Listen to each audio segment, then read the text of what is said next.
If you ask the universe for something good, it will provide. He's in a bearskin rug. No, I'm just saying, wrapped around, driving some hillbilly sort of. Well, actually, I don't think he's driving. From the north to the south. I'd be annoyed if I won $1 million on a European lottery because it wasn't 150 million.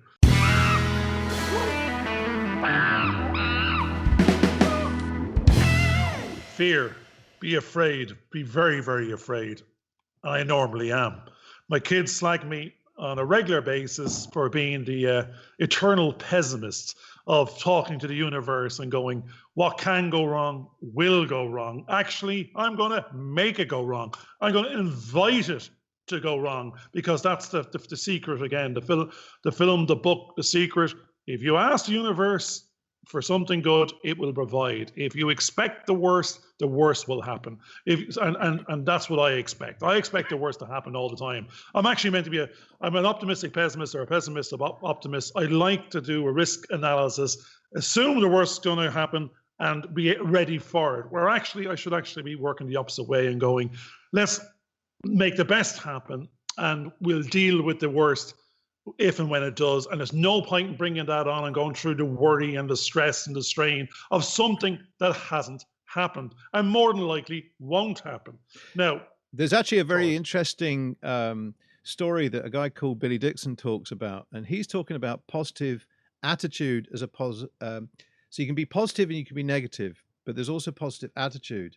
And one of the things that he talks about is the fact that if you imagine there's a couple of guys in a cave in the good old days, and they're getting hungry inside, and know there's a bear outside. There's a bear outside, and one of them has got very positive. There's a bear outside with a beer. There's a bear there. Yeah, he's just drinking, waiting for his food to come along. You know, and basically they know that they've got to get out there and get something. Now, one of the guys is so frightened, he's so negative, he's fearful that he's going to die that he won't move. He just stays there. Okay, and in the end, he dies of hunger because he wouldn't go out the cave.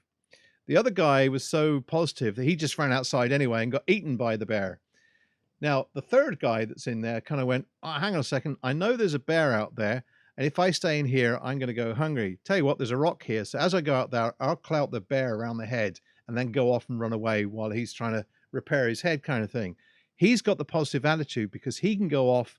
He knows what the danger is. He's done a risk assessment, as you were talking about, and he's figured out a way of working out the risk, getting the beer for the, that's it. And he's got the beer belly now. So there's this idea of positive attitude that we have to have. Now, one of the things that you were talking about is that if you are frightened of fear, you invite fear along.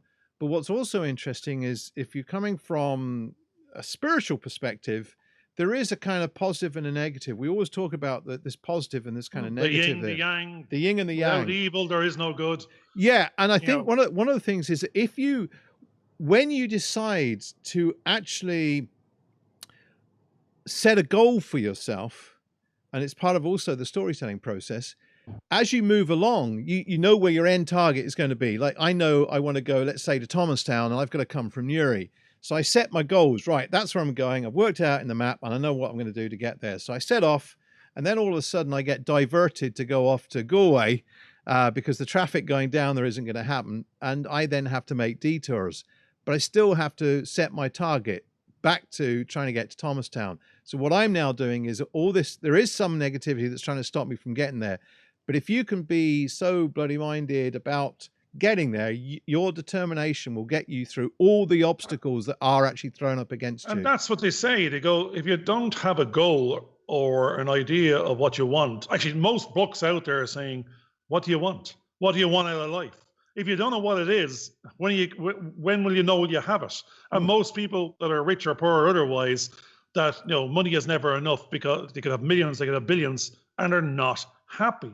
But actually, if you can have anything, you might end up with nothing. If you have nothing and you get something, then you could be very, very happy. But actually, most of what I'm seeing out there in terms of books and things is it's the eternal journey towards happiness. It's what is it that makes you happy? It's not a thing, money, health, wealth. It has to be a combination. So Steve Jobs, he had some sort of quote before he died. He says he had all the money in the world, but he couldn't buy another minute. He couldn't get someone else to die for him. It doesn't matter how many billions you have. You've got this limited amount of time. So be happy in that time, and actually maybe be happy what you left behind and your legacy. And actually, the more I get closer to, like, I'm 2/3 into my life based on without being cryogenically frozen and shot into space and brought back from the dead at a later date. I'm 53. The average median age or mortality rate in Ireland might be 84 for a man or something. And with medical, nano implants at a later date and based on the speed of technology, maybe I'll make it to 95 if I get over the next couple of weeks in COVID-19. But it comes back to, as I go on that journey, how happy will I be? And most of the time, if you're just eating cornflakes and sitting in the front garden at 76, you're happy, as opposed to you're not starting a business. Now, other people could be starting a business at 76. I think Colonel Saunders might have started at 67 and going, there's no reason not to start. People put themselves in boxes and go, this is where I'm meant to be based on an age. I need to be retiring at 65 and 67. Whereas that's an enforced date based on criteria within a country based on averages. So you could be starting now. I think we're about to start at mid-50s. We're not finishing, we're starting. I'm happy to start. Now, I don't know, and the fear, come back to fear quickly, is am I afraid to start something new that may not be successful? But my measure of success is not what it used to be. It's not world domination. It's not €1 million in the first year in terms of profitability. It's actually a measure of, will we enjoy this? Is it a good use of our time? Will my family have more time as a result? Will my kids get involved in it? And actually, I'd be happy if we just get to do it, have a good time. Everybody around me is wealthy and wise, healthy and wealthy and wise in that context. And that's the journey we're going on. Yeah. One of the interesting things is that if we are happy all the time, we then don't have a gauge to say when we're not happy. So actually, although there is a sense of being unhappy, if we need to have comparisons to know when is it that we're happy and when is it we're not, and what is it we're actually working towards.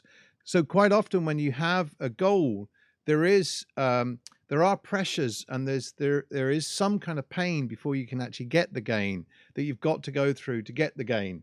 And that's good. There's no gain without pain. There is no pain. What's the gain? The gain is not a measure. It's just something. Actually, you won the lottery. Did you go through any pain? Actually, the pain is about to come. You have a new set of problems. People say, I just won the lottery. Yeah. Now, if you're a little bit negative like me, you'd be starting to go, my security has to go up. People are going to be wanting my money. Charity is going to be asking for it. Now I have to share it between the children and protect it. And now how to keep the taxman from taking half it back when I go and die. And actually, hold on a second, I just won the lottery. So how are we having a conversation about taxes when I die, protecting it after my death, passing on? I'm no longer here and I haven't even spent it. Yeah. And how do I keep it? How do I protect it? Because someone's going to want to rob it and take it from me. And that's that weird thing when people win the lottery. Do they let the public know? It's one of the first things they're asked. They're going, do you want to go public? And why would they even ask that? Because I want to hide. I want to hide my money. I want to keep it from everybody. I don't want them to be jealous of it and change how they react with me, because now I'm a multimillionaire and they're not. Now everything has changed and nothing has changed. Have I changed in a person because I suddenly have €1 million today that I didn't have yesterday? And then I start questioning, well, do you want the million now? That's the weird thing. When you play a lottery ticket, everyone goes through the couple of seconds before the numbers are picked of, I've won. It can be me, the same as anyone else. I've spent it. I haven't even got it. Or you're going to get, some people are going, I'm going to give it all away. I'm not going to change. I'm going to stay and work. I'm already going, how do I double it? How do I triple it? I got annoyed that I'd be annoyed if I won $1 million on a European lottery because it wasn't 150 million, because it's a big win versus a small win. Whereas someone would be happy with €4. Yeah. And go, that's a weird. Well, one of the things that's quite interesting, as you were talking, I discussed about this idea of trying to get to Thomastown and ended up in Galway. But one of the things is that if I was constantly struggling and battling and sort of putting so much effort, and every time I tried to turn towards Thomastown, I kept getting pushed back to Galway, and I was getting more and more frantic and frustrated and annoyed because I hadn't achieved what I wanted. But you could have another guy that was just sort of sitting there kind of drinking his beer like the bear, and basically he Hold on a ends up second. going all the way to driving, drinking a drinking beer like a bear. like a So bear. he's in a bearskin rug. No, I'm just saying. Wrapped around, driving some hillbilly sort of. Well, actually, I don't think he's car driving from the north to the Yeah. south. During the lockdown, there's no cars on the road. No, And I he's got know. a beer in one hand and a shotgun in the other. But the interesting thing is that you could actually have somebody who basically hasn't set a goal for themselves, ends up going on the same sort of trip, but possibly in the boot of the car or in the back seat, drinking the beer. In the boot, he's being And they're- kidnapped. They're being You know, kidnapped. this guy is going on a murder But the thing is spree. that this guy is so not chilled out that he's actually not worried about it. He just knows that everything is going to be really good. He still ends Does up he in take- Galway, with the- and by the time he's finished, he's still got to Thomastown, and he's had a good time and he's happy. But he hasn't had to go through the pain that the other guy's gone through. So you've got that interesting conversations here of going, you're happy to be in a bearskin rug with a shotgun, traveling with someone in the boot from Newry to Thomastown, and I'm talking about winning from $1 million to 150 million in the lottery. How I'm going to keep it after I'm dead, and how to protect it in the meantime. And like you see, the bear knows that when he gets to Thomastown, because you're so paranoid about who's going to lose it, you won't think of this guy, this bear with a beer, that suddenly comes up and hits you with the rock that the guy had in the cave earlier on in the story, and he ends up getting all your money because he's a bear. No, but my money's in Bitcoin, so it's like it's actually the gas thing is you win the big lottery. Do you take it out in cash and put it under the bed, be a big 4-poster bed, or otherwise you're going? Is it this protection thing that's going through people, and the fear of spending, the fear of losing friends, the fear of losing money, the fear of losing something they hadn't got 5 minutes ago. Or is it a case of this is the biggest opportunity? Actually, the journey in terms of business and success is meant to be, you start with nothing, you create something, you create jobs, you create a legacy. And then after that, actually, this thing is going to die again. 1 second. Recording stopped, maximum reach. I'm going to see if it goes on and see if I can actually start recording. It's giving me 8 seconds to record now. I think I've actually reached my maximum limit of space. On that, maximum recording time reach. Recording stopped. This is on. That's a weird one. That's on the mobile. Well, actually, I made your image big because I thought we were going to have that kind of problem. So we can go to this image, and I can use mine, and we could use a little bit of the Skype conversation. We've lost some of the. We've lost a little bit. But back to it's like saying what we're saying. The fear of the. Oh yeah, the journey of success is meant to be from zero to hero and back again. So you earn it all, and then your next journey is to give it all away, or be philanthropic, or your whole journey was to create jobs and other people's lifestyles and build like an empire that gives thousands of people's jobs, and they're all being well paid, and it continues beyond your lifetime. And that's where you have the Waltons and the Walmarts and the all these, I don't even know half the names anymore, but structures that go beyond lifetimes into trusts that then keep on giving jobs and careers and products and services to the masses, and then suddenly form a charitable trust and go, and that's the Bill Gates, the world, and the Warren Buffetts, where they're now going to give half their money away in their own lifetime to charity in the billions. But they set up trusts. It's not give the money away. It's put it into a structure that it keeps on growing and can keep on giving back to charities but it's just not. It's been used for charitable causes and good nature causes and setting up hospitals. Actually, I'm reminded of the Dale Carnegie libraries. So here's thousands and thousands of libraries that give education, for hundreds of years after the person's dead, and it's still there, like 100 years later, and it's still giving education. It's like the Roundtree Foundation does the same kind of thing. Yeah. So we're on a journey of going. If all we can do is create one job, our own, then we want to create two, a second person. That's your first successful sign of business, whereby you create your own job, and then you get to the stage whereby you create someone else's. And that's a bit of a journey we want to go on. We want to then go and create something that other people want, and because what even this thing here now is going to it's going to ask of them their time. Will they spend some of their time, which is very, very precious, to stop? Well, they could be like moaned along at the same time and listen in some of their time, of their life, of their journey on this planet, and maybe into the astral plane of reincarnation and other realms. We won't worry about that. But in this lifetime, will they take some of that time and listen to this podcast, or listen to two old codgers in a room chatting about the meaning of life? And I keep on hitting the mic here. You probably pick that up and give it out to Pick me. that up, yeah. But, we're now gone from does a bear shit in the woods? Does he get hit over the head with a rock? Does he go off and drive a car with the body in the boot? Does he work his way down to Thomastown and then buy a lottery ticket? Does he win the lottery? And then does he create jobs afterwards? I don't even know what the hell this bear is doing. But by God, he's going on a journey of booze, sex, drugs, rock and roll, creating jobs, and he's going to get back to the environment by the end of it. The bear does shit in the woods. Now, the interesting thing is that after that journey, depending on how he feels, he may still not feel happy. Well, he was happy not to get hit over the head with a rock at the beginning, but he probably wasn't aware of that. He was happy just to have his dinner. It was actually like Goldilocks and the Three Bears, and except the three lads are in his cave and they're not eating porridge. One is hanging around with a rock, one is lunch, and effectively, somebody had a pickup truck. And it's going to end up in the boot on the way from a journey like to Thomastown via Galway. You're going. We don't know where this conversation is going. It's gone on a little rant and rave of its own, but in there, it's this existentialism has been happening. This bear is self-aware. You're going. I think this bear is just a big rugged country lad, with big red hair and freckles, and his nickname is Bear. But he does shit in the woods. He carries a shotgun. He's got buddies in the boot. He's going on a journey. He's buying lottery tickets, and he's out to kill a couple of people, or make new friends, one or the other. I think the key point was that we were actually talking about being positive, and if you have a certain attitude, if you have the right attitude in your version, the universe will actually give you what you're looking for. My version is giving you a fucking pint of beer, a shotgun, a pickup truck, a lottery ticket, and possibly a good story for a short or a film. Yeah. And we haven't even talked about the gorilla and the chimp.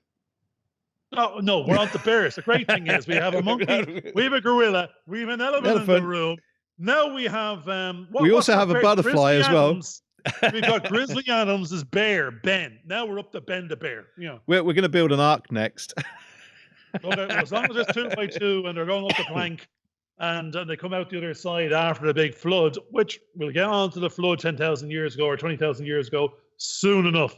There's another conversation there. And never mind the genome and chromosomal count and the problem with the XY chromosome. If you've only got two of each in the middle of a boat, you're going to go. There's a lot of friends that know friends that are related to everyone else in the room. You go. It does lend itself to. The maths doesn't stack up, but there's something else going on. Are they happy? Well, I don't know who was happy in Noah's Ark there. They were happy to be on the boat, and everyone else is going for a swim. They got, did they know they were happy? Because they're in cramped confines and it's quite smelly in there with 5,000 animals of different religions and sizes and was there any social distancing? Because I mean, we've already heard about the tourists and the cruises where people have had problems. So was there social distancing on the ark? Maybe Noah's Ark wasn't Noah's Ark. Maybe Noah's Ark was a little bit of UFO, and what UFO was, everybody was in a jar and they reseeded the planet afterwards, and they kept the count fine because we suddenly all just reappeared. Hold on a second, there's a mass clear out. And then we reappear. Where were they all hiding? They weren't hiding on the boat. They weren't on two different sides of the planet. They weren't in a cave that was flooded. They're going to go, there's a bunch, they were taken off and brought back. Or it's a reseed. I think it was a reseeding. So we've gone from a bear doing it in the woods to a reseeding after the Great Flood. The Noah's Ark was good old E.T. and his buddies. That's it. So we'll reseed. That's it. I don't know where that one went. Honestly, I'm still going. I better go out and buy a lottery ticket. That's all. Hang on. Now, if we do. Oh, what happened? It's all right. The video went and then it's come back in. I'm just going to do a quick. If you can now do your one. All right, and I'm take it away. Lovely. Did you hear mine? Did mine click? I Okay. wasn't. I don't. As I said, George, I don't listen to you. I only listen to me. I don't know. You're clicking. You could be whirring, clicking. You could be doing little bells and whistles. No idea what you're doing. I'm not even listening. I'm not even looking. It's me, me, me, me, me, me. But let's So just stop for a second too. Okay, we were talking about fear earlier on. We went on a kind of very strange journey from Newry down to Thomastown via Galway. So, and you were starting to express some of your fears that you were having, especially with the technology. One of the things that you encountered this morning was that you thought that your Netflix had been invaded. I didn't think my Netflix was invaded. It was invaded. We actually went through a quick look of all my emails from Netflix, and we're trying to first of all verify: is this a spam, scam, mail, email that's trying to make me feel as if it is Netflix and I have been jeopardized, or is it actually Netflix saying you have been jeopardized? And it turns out it was a legitimate email because it was the same as my other ones and logins, and so I suddenly actually the panic actually started to increase there, because the first of all was, I know what spam looks like, I'll ignore it, I don't press on the link. Then I realized I thought this was from Netflix. I had pressed on the link. I'd already gone in and changed my password. Then I started a second round of panic going, hold on a second, was this a good piece of spam? I've just given them what they wanted. They sent me on the journey. I gave them my password. And now they're going to do exactly what they said they pretended to do. But the panic was starting to escalate there. Now, then you actually engaged with, because it actually happened while we were online. And I actually cut the conversation and jumped to trying to protect my account and my bank details. And we backed up a little bit. We looked, we found it did look as if I needed to do something. You pretty much spoke to me and said, look, ignore the links. Let's go in through the internet. Let's go in through the main account we know to be real. Let's see if we can log in. Let's see if it's the same. And let's re-establish the password. And we did that. But then one thing was, what was weird was happening was, it was asking me for my credit card details in order to verify who I was, in order to make the change. I'm going, of all the things to ask for in a potential spam situation is, can you prove who you are by giving you your credit card details? And I don't, mother of God, now it seems like I was happy, now I'm not again. And I was back into the mire. Now, when we jumped back out of it again, we realized where the trigger for Visa card details was coming from was if you want to change the email, which would be redirecting the account details. But then it's saying, well, give me whoever you are with your email, give me your bank details, because we're not giving you these ones. So Yes. if you give us different ones, no, but it kept on being questionable back and forward. And I was going, right, I'm not changing my email. I'll keep the one I have, and I'll change the password, and let's leave it at that, because they can't spend these. The most important thing here is to keep my bank details secure and not give them access to that. No, isn't it interesting? Because basically what's happening is that with a lot of the processes that are going on, we're all becoming more and more confused with the technology that's constantly changing, the more and more complex passwords that we have to keep on using to try and defend ourselves. And yet, if you believe what's going on online, we can't really defend ourselves, because we're being monitored 24 hours a day, either by Amazon and Google or Apple's cameras. Exactly, was coming saying, you have been accessed from Tunisia. They had my right email. And as I spoke to my son, he said, if you went onto my LinkedIn profile or went onto Facebook, you sort of guessed the password there between a number of combinations. It could have been a bit of AI, artificial intelligence, scrolling through 10,000 bits and pieces, putting together the most likely combinations. But it got through. It accessed the account and got through. And the trigger email from Netflix was, did you make a change? Was this you accessing? And I like the fact it checked with your security email address and all the rest. But it doesn't matter. It's panic, panic, panic. My bank account is empty. My children are slagging me because they're going, every time there's anything, you assume the worst. I was going, sorry, lads, you don't have a bank account. I do. If it's, Well, I remember about 5 or 6 Christmases ago, all of a sudden my eBay account or my PayPal account had told me that I just bought 2 iPhones. And I was kind of going, what? And I tried to stop the bank from actually sending the money out. And they said they could do that. But because I had stopped it, my money would go into negative or something. And I in the end, I had to let the money go out and try and get it reclaimed through the bank. That's the weird thing is your Visa card is you're protected to your Visa card more than you are with the bank. It's like saying, didn't use my signature, didn't use my 3-digit security code. You've taken this and given it to them. Actually, their own security goes, I'm in Ireland. This is happening in Nigeria. There's lots of tech that they've installed that knows that you bought something down the road 5 minutes ago, and now all of a sudden you're shopping in Tunisia, and you're going, no, this isn't you. This is a fraudulent thing. They're already tracking and tracing it, but it doesn't matter. Like my wife's card has spent thousands on it, and was buying stuff and from equipment in Manchester. It even knows from. It's tracking you, and it knows the type of. If I'm shopping in Lidl every 5 transactions, and the next shop is a £3,000 PC in Liverpool, it knows it's questionable. It nearly is already flagging and stopping, which is great. But this, I have my Netflix account, I have my Facebook account, I have that account, the Twitter account. All the passwords are going out of synchronization. Everyone's half in and half out accessing it and going, I can't keep. I know there's software for even that gets hacked. You go, mother God, if that gets hacked, they have everything. They have all my passwords, all my bank accounts. And I'm nearly back to a piece of paper going, I'm keeping it in a drawer. I'm keeping it up to date. I'm old school. I nearly don't want accounts connected to other things. So there's bits whereby you might use PayPal, you might use something else. You're going, how do you stop having your Visa card account and your bank account details out there? Let's go through a secure account that you're doubling up on the insurance over here. But I'm going, this is just, I have nothing to do with any of that. I'm going, all I want to do is talk to you. All I want to do is pay for my Netflix.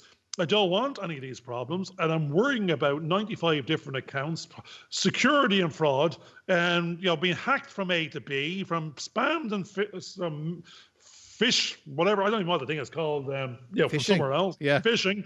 And I'm going, all we want to do is get on with life. And there's this fear is just anywhere you look. Which is why it's very interesting that we have now been effectively put under house arrest. The whole world, or at least half the world. You got the virus on the computer, and now you have the virus outside. And the virus is actually basically cutting down the economy. It's keeping us at home. It's stopping us. The weird thing is, it's pushing us into the home to be more reliant on the computer, and we are probably more likely now to get a computer virus than it. Yes. Yeah. Absolutely. Because now we're all using our PC. As I said, this is a 12-year-old PC, and the problems I'm having is I think it's going to go blue screen, and if it goes, I can't even go out and get a new one. Yeah. And actually, I need it to go onto the internet to get a new one. Absolutely. To get it delivered. Well, I know my sister doesn't have a computer. She has a mobile, and she's trying to do everything through the mobile. And she's finding how restricted she is because she can't run her life in a way that's normal, that what we would perceive as normal now, because she hasn't got some of the technology she needs to access some of those services. Sure, my son is they all sign in. I don't know whether it's into the Zoom classroom or Google Classroom or something else. And what's happening is he's doing it on his phone, whereas my daughter is doing it on an iPad or something. So he's trying to see his maths homework on a 3-inch screen. And he says, hey, go over here, go over there. He's actually reading the paragraphs back and forth. It's 3 times the workload just moving the screen back and forward to read a paragraph. I'm going, it's the wrong tool. Why haven't you got a laptop or an iPad? And I'm going, well, the reason you haven't is because I didn't buy it, because I didn't give it to you, because it wasn't your last birthday, and that's but the interesting. What's interesting there is that when we designed the new sort of the Film Production Academy's website, and I was designing it on my computer screen here, which is 27 inches, and it was nice and beautiful. I had to then go and repurpose it so it would work on the Samsung. And actually, what I've started to discover with the way my brother's been working with his website is that more people are seeing it on the Samsung and seeing the videos on the Samsungs, on the little mobiles, than they are on the big screens. No one's watching the big screens. They're watching their little... everyone's now moved to their mobile. And actually, as I said, we're watching the TV in the room. There's 3 devices with the kids. They're on they're all on their mobiles. They're not even on the iPads anymore, because that's seen as a different function of playing a game or something else. They're now going, we're consuming our Spotify here. We're doing our WhatsApp. They're sticking to the one device more. Yeah. For just convenience. and they don't need to go any further than this. So therefore, we have to grab their attention or anyone's attention. My wife doesn't even get off the phone in terms of onto a bigger device so she can see and shop better. It's actually, she'll put up with the screen back and forth a bit, and it's a bit more painful, but it's less painful than swapping to another device, logging back in, moving from A to B. She has the device on her versus going to find the other one. So your left arm is now your phone. It's all the tools you need. You're not going to leave your left arm at home, and you're not going to bother looking for a second left arm. You're going to just work with the one you have. Absolutely. And the daft thing is because I know that I do lots of photography. I love my little cameras. I've got them all over the place. Just I was hoping I was holding up my left arm there. I was saying I could have been holding up my right. Yeah, there's my cameras and stuff that I like playing around with. But you suddenly realize that the mobile phone is a camera, it's a communicator, it's your bank, it's your internet, it's everything you need to go and do is done through the mobile phone. Even communicating with family on the other side of the world is being done more and more. In fact, last weekend or the weekend before, a group of us were using something called House Party through Google, and we were having a pub quiz. And we were in about 6 different homes, actually watching one another as we did the game, and then using the mobile phones to actually do a quick scan of our handwritten answers that we've done separately. So that we've gone off a tangent from the fear to house party. We're now having a house party in our home with 16 other people in different places, and we're not so much going to give away our bank details or get scammed or spammed or whatever it is. But at the same time, it's this fear. Actually, most people are getting less fearful of technology, and actually they're now communicating, whether it be old people, young people. We were pushed into a fast learning curve of going, well, it's sit in a dark room or it's reach out to the world via this tool you have, which will let you quite quickly go from zero to hero in terms of engagement, of which your own network of your 6 degrees of separation, well, your first 1 and 2 is your own family and friends. So you're talking with them, and the school might be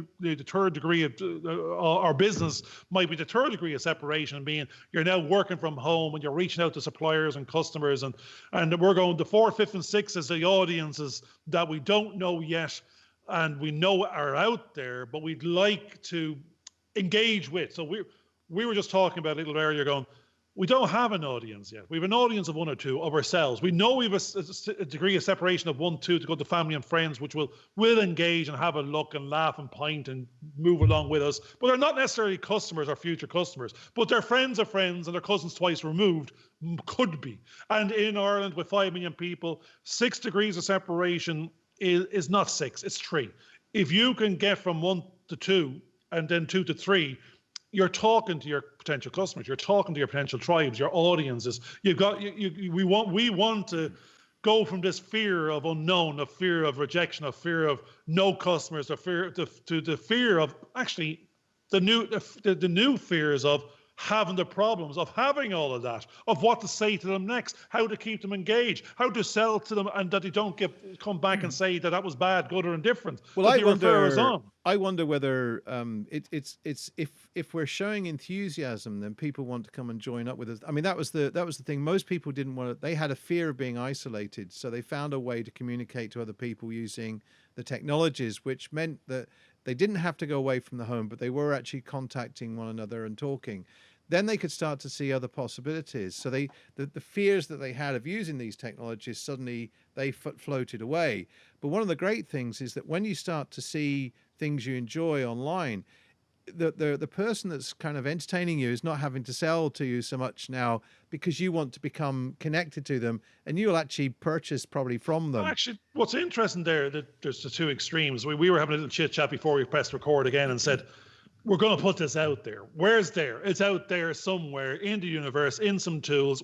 And until someone presses a button, there's still no customers. There's still no what it is we've generated some content of interest to ourselves. It might just be a chit chat in a room or talking about a subject of interest that we have an opinion about, and then we're saying, well, someone else might have a similar opinion. If they heard it, they might enjoy it. If they were walking around the garden or doing the garden on a lawnmower, they could plug it in and listen to it and not be overly involved with it, and they just say, it's just something, it's interesting, it was on for an hour, I like or don't like it, I'm not paying for it, and I'm not I don't care beyond I'm spending an hour. And actually, it's like being in the room with these couple of guys talking shite. And I'm happy to go, well, I can relate to that because I sit in other rooms and talk shite with my own friends. And the whole planet is, are you similar to someone else out there? We are. Yeah. We all go around in circles. We go to pubs and clubs. We go to shops and things. And we talk shite to each other. And to pass the time, to entertain ourselves, to entertain others. And, that's what it's about. We want to we don't have to get an audience. The audience of one is ourselves. This is our universe. We're the only one that matters in it, first of all, because if we're not alive, we're dead and it doesn't matter. If we are alive, now we want to engage with it. Because if you don't step outside the house, then your universe is the size of the room. You can step outside of the house with the tech. That's what I'm saying. We can reach out, but we're not physically touching unless we order a good and it comes in, or we're the service. Well, one of the things that we were talking about earlier on was doing comparisons to make sure, and this gives us that kind of opportunity to say, well, I'm from this point of view. Let's ask you from your point of view, where are you and where are you coming from? Then I can actually take a reference point from you and actually then engage to other people. And the more and more we do that, we're trying to find equilibrium. Or not. But facing the fear of going out there and talking to people, because in a way we're now getting a chance to talk to more people through the internet in this kind of way of actually having a conversation. In fact, we've had more hours of conversation through the internet like this because of our distance apart, whereas we're now gaining confidence in what we're actually doing and we're developing ourselves. There's the weird thing. We're happy to talk to each other. Then we're saying, does it matter if anyone else is listening? We're going, well, if you're in a pub or a club or a restaurant, you're having a conversation, anyone within earshot could listen. Actually, sometimes they do, because your conversation is more interesting than theirs. Yeah. Actually, they don't have anyone to talk to. Or actually, they'd like to be in the conversation. Actually, I've been in restaurants where someone's been talking, I found their conversation more interesting, I leaned over and got into it. Yeah. You're going, that's how I made friends and influence people.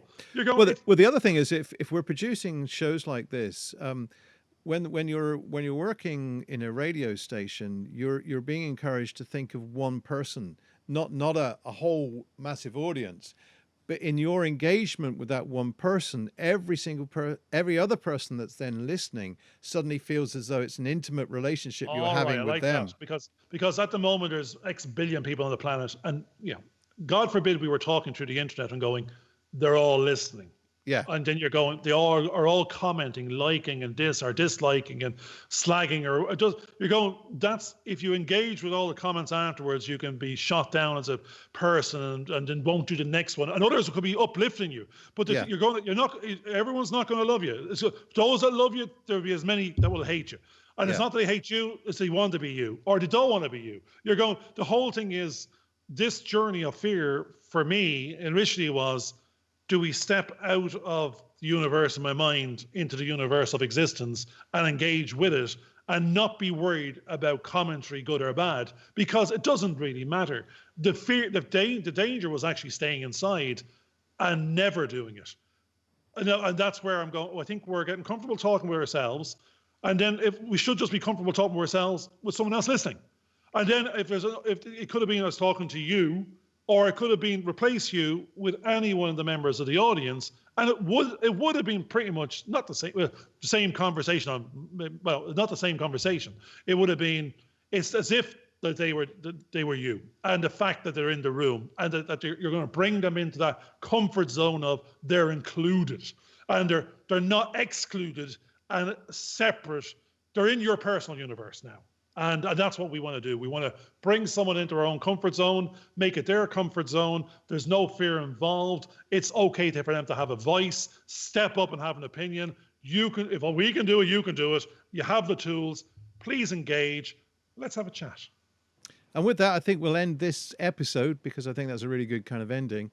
I would just like to thank whoever is listening, even if it's nobody at this particular point, except for the fact, as we said at the very beginning, that once you start to launch out your voice, the universe hears you and does respond. So we look forward to your response. Well, actually, what it is thank you very much, Mr. and Mrs. Universe. Thanks a lot. Look forward to seeing you. See you soon. Hope you enjoyed this video. Please subscribe and click on the bell for notifications.